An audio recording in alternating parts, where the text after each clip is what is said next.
You wake to the crunch of reed mats under sandaled feet, the sound crisp in the still darkness before dawn. The air is thick with the metallic tang of burning incense, a scent that seeps into your lungs and stays there. And somewhere far off comes the thin, wavering bleat of sacrificial goats. The walls around you, mud brick, sun-baked and rough beneath your fingertips, hold in the last traces of night's heat. Your mother wove the blanket wrapped around your shoulders during last year's harvest, and its coarse wool scratches at your skin. You cling to it like a shield, but a shield can't stop what's already been set in motion.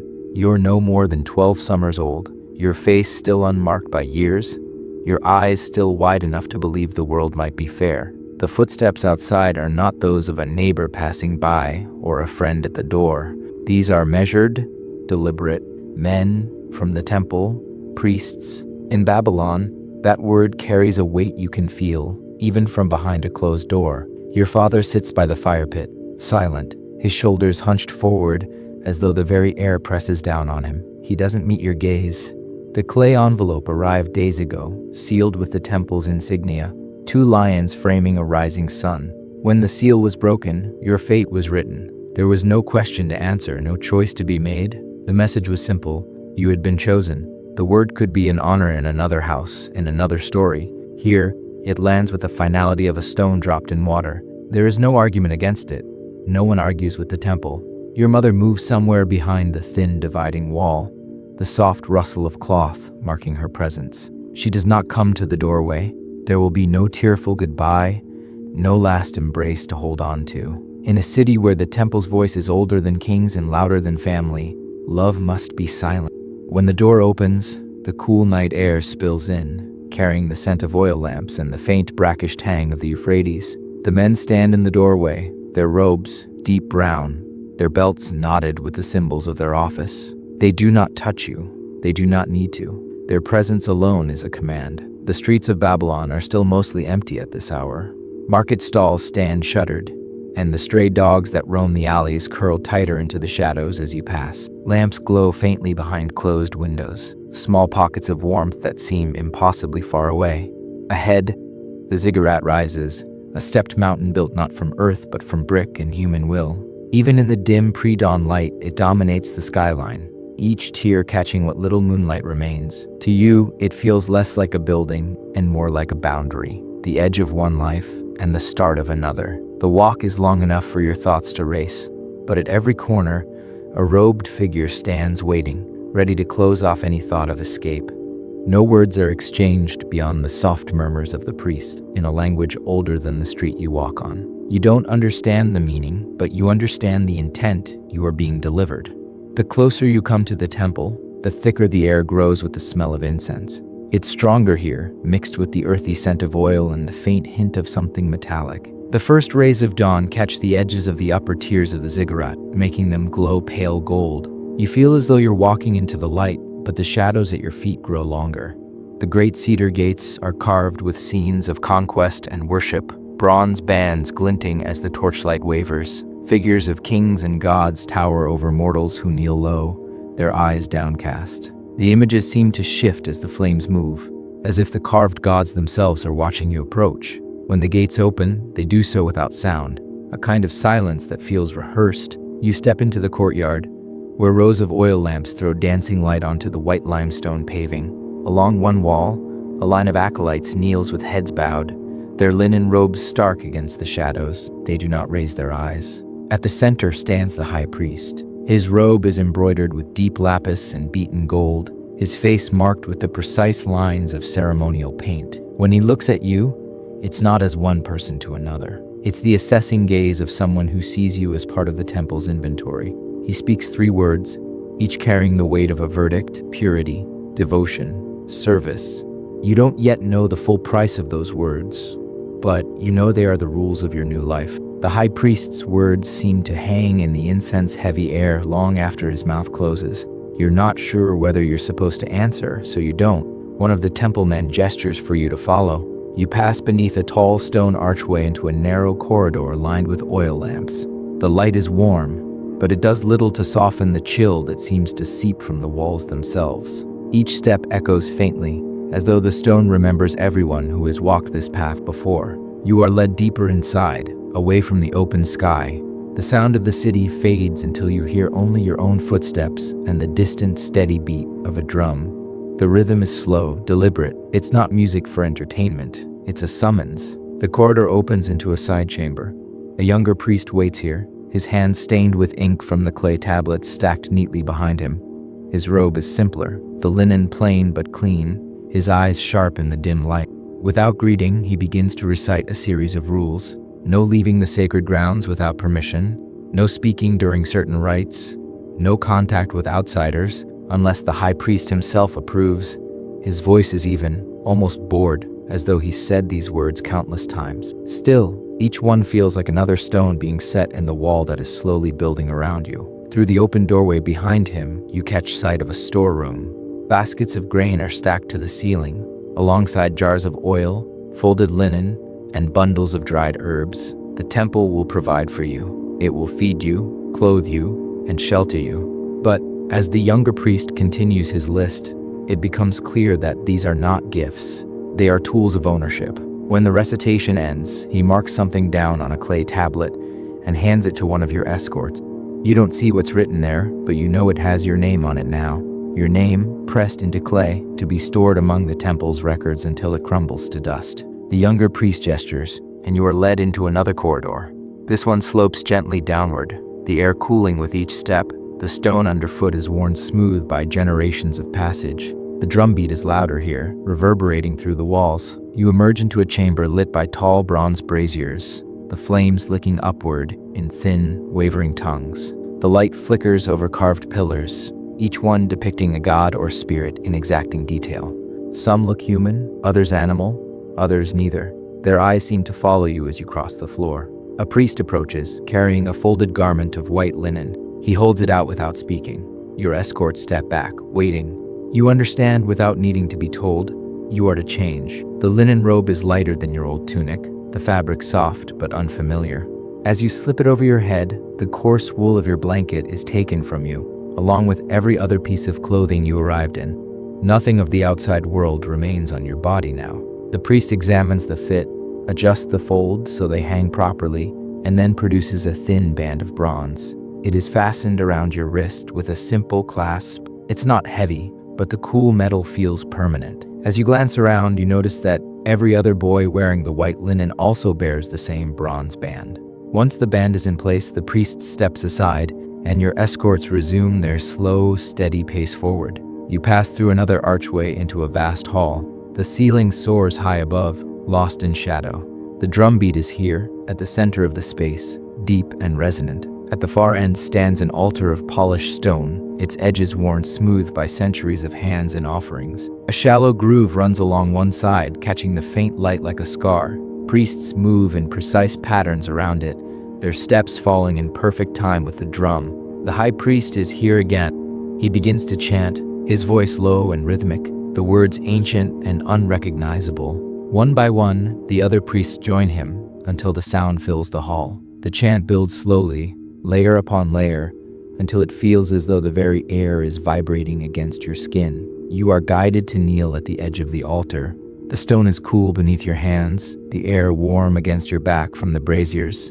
The high priest places one hand lightly on your head, a touch that is neither kind nor cruel, only absolute. You don't know what will come next.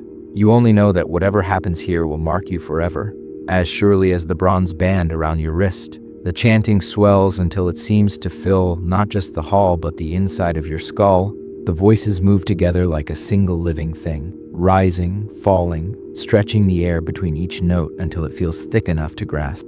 You don't understand the words, but the sound alone makes your chest tighten, as though you're standing at the edge of something vast and unseen. Then, without warning, the drumbeat stops. The silence it leaves behind is heavy, almost physical. The priest's voices fade to a low hum, a sound that seems to settle into the stone itself. A figure steps forward from the shadows at the side of the hall. He carries a shallow bronze bowl filled with a dark, glistening liquid that catches the firelight in shifting flashes. The scent reaches you first, sharp and metallic, undercut by the resin smoke already in the air. The man kneels beside you, dipping a bundle of reeds into the bowl. The first touch of the liquid against your forehead is startlingly cold. He traces a pattern you can't see but can feel. A loop, a line, a curve. The liquid runs slightly, trickling down your temple. He moves to your wrists next, brushing the reeds in 2 quick strokes across the bronze band. It is a mark, though not one the outside world will ever see. It belongs to the temple and to the gods it serves. When the marking is done, the bowl is carried away, and the high priest speaks again. His voice is quieter now, almost conversational, though every syllable carries the authority of someone who knows no one will interrupt him. He speaks of service, of sacrifice, of purity of body and mind. He speaks of devotion so complete that there is no separation between the servant and the God. The words have been spoken to countless others before you, and will be spoken to countless more after. In this moment, you realize you are not here to be yourself. You are here to become something else entirely. 2 acolytes step forward. One carries a folded square of fine cloth, the other, a small jar sealed with wax. The cloth is draped over your shoulders, and the jar is opened, releasing a rich herbal scent. A paste, dark and sticky, is smeared lightly along your hairline. The smell clings to you instantly. From the corner of your eye, you see the other boys, some younger, some older, who have already passed through this stage. They stand in a quiet row, their white robes immaculate, their bronze bands gleaming in the firelight. None of them meet your gaze. You are led away from the altar, the sounds of chanting and the faint beat of the drum fading behind you. The corridor you enter is dim, lined with alcoves. In each alcove burns a single oil lamp, its flame steady despite the faint breeze that whispers through the stone. You are taken to a small cell, little more than a square of stone, with a woven mat in the corner and a jar of water against the wall. The door is left open, but there is nowhere to go. One of the priests tells you, this is where you will sleep. The mat is thin but clean. You sit on it, your knees pulled close, the bronze band cold against your skin. You can still smell the incense in your hair, the bitter resin coating the back of your throat. Somewhere deep within the temple, the chant begins again, distant but steady, as if reminding you that this place never truly sleeps. Time is difficult to measure here. There is no sun to watch, no change in the light, only the rhythms of the temple, the sound of footsteps in the corridor, the occasional murmur of voices, the faint clink of bronze against stone. You think of your mother and father, of the firelight flickering on your father's hands, of your mother's quiet movements behind the wall. You wonder if they are thinking of you now, or if they have turned their thoughts away, the way the temple teaches them to. When sleep finally comes, it is shallow, filled with fragments of sound and shadow. You dream of the ziggurat rising against the pale sky, each tier higher than the last, until it vanishes into a place you cannot reach. You wake to the sound of footsteps again. The footsteps stop outside your doorway, and a voice calls your name. Not as your family would, but in the clipped, formal tone of the temple. You rise quickly, still stiff from sleeping on the thin mat. The white linen robe hangs loosely on your frame, its folds cool against your skin. 2 priests are waiting in the corridor. Without speaking, they turn, and you follow. The air here is cooler than before, carrying the faint scent of damp stone. You pass through a series of archways, each carved with images of gods holding staffs, bowls, or animals, their faces serene but unreadable. Eventually, the corridor widens into a large, open courtyard. The early morning light filters in from above, a pale, golden haze that makes the air shimmer. At the center stands a shallow pool lined with smooth black stone. Steam rises faintly from the surface. Around the pool, several boys your age are gathered, each standing silently with hands clasped. One of the priests gestures toward the water. Purification, he says simply. His voice is calm, but the word lands heavily, as if it carries more meaning than you can understand. You step forward, the stone floor cool beneath your bare feet. The water, when you touch it, is warmer than you expect, almost comforting. But the comfort is fleeting. You are instructed to submerge yourself completely, to let the water close over your head and wash away the last traces of your old life. When you emerge, droplets sliding down your face, you are handed another linen robe.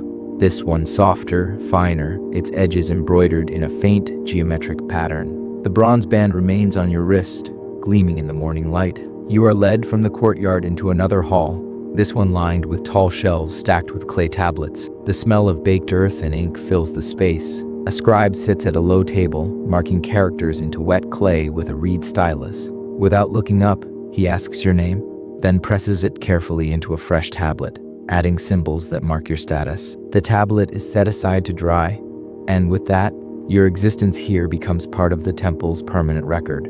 From there, you are taken to a room where a group of boys sit cross-legged on woven mats. A priest stands at the front, reciting verses from memory. The words are rhythmic, almost like the chants from the altar, but these are meant for teaching. You are given a place among the others, the mat scratchy beneath your legs. The lessons are not just in words, but in posture, in silence, in the unspoken rules of when to speak and when not to. You realize quickly that the temple's education is not just about knowledge, it's about shaping the mind to move in certain paths and no others. When the session ends, you are taken to the refectory, a long, narrow hall with low tables. Bowls of grain porridge and dates are set out. The meal is plain but filling. No one talks as they eat. The only sounds are the soft scrape of wooden spoons and the quiet shuffle of feet as boys return their bowl. The rest of the day is spent in tasks, sweeping the stone floors, carrying water jars from the courtyard, arranging offerings of bread and oil before the smaller shrines tucked into the temple's many corridors. Every action is watched, every movement observed. By evening, the halls glow with the light of hundreds of oil lamps. The air is heavy with smoke, and the chanting begins again, this time slower, deeper, the rhythm sinking into your bones. You join the others, kneeling on the cold stone, your head bowed as the high priest speaks to the gods. In that moment, you realize the temple is not simply a place. It is a world, complete and closed. Outside, the city of Babylon goes on, but here, time moves differently. The ziggurat looms above you, its shadow stretching long across the courtyard. You understand now that its shadow will always be there, no matter where you stand. That night, as you lie on your mat, the scent of incense clinging to your hair, you know the boy who walked through the cedar gates at dawn is gone. What remains is someone the temple will mold, as it has molded countless others. Your name is still yours, but in the eyes of the gods and the priests, you are already something new. And in the darkness, with the low hum of chanting drifting through the corridors, you wonder if you will ever truly belong to yourself again.